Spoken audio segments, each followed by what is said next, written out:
All right, so I'm talking here about the rib cage and how it relates to the spine in terms of mobility, right? So this is the rib cage here. You can kind of see some of the vertebrae, that's the thoracic spine on the backside.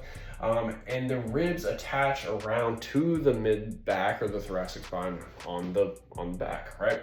Now the ribs are super important because obviously they protect our internal organs, they protect our heart, our lungs, our stomach, things like that, right? Very important.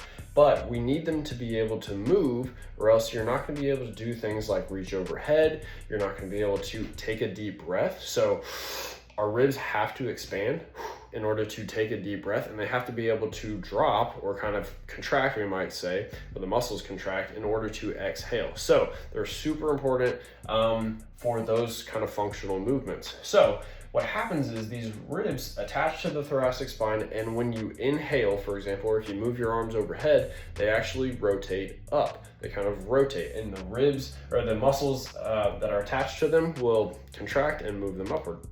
Now, when you exhale or you bring your arm down, those ribs will actually kind of rotate down.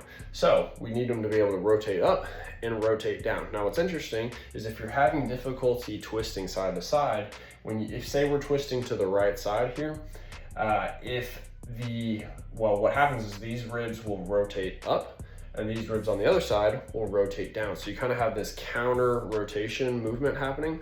And that is super critical for functional movements, especially in rotational athletes, baseball players, tennis, swim, for example, right? You have to be able to do that. Now, why this is important. So if your ribs are not expanding, you're gonna have difficulty breathing, right? This is super critical for all athletic functions. So you need to make sure your rib cage can expand and contract.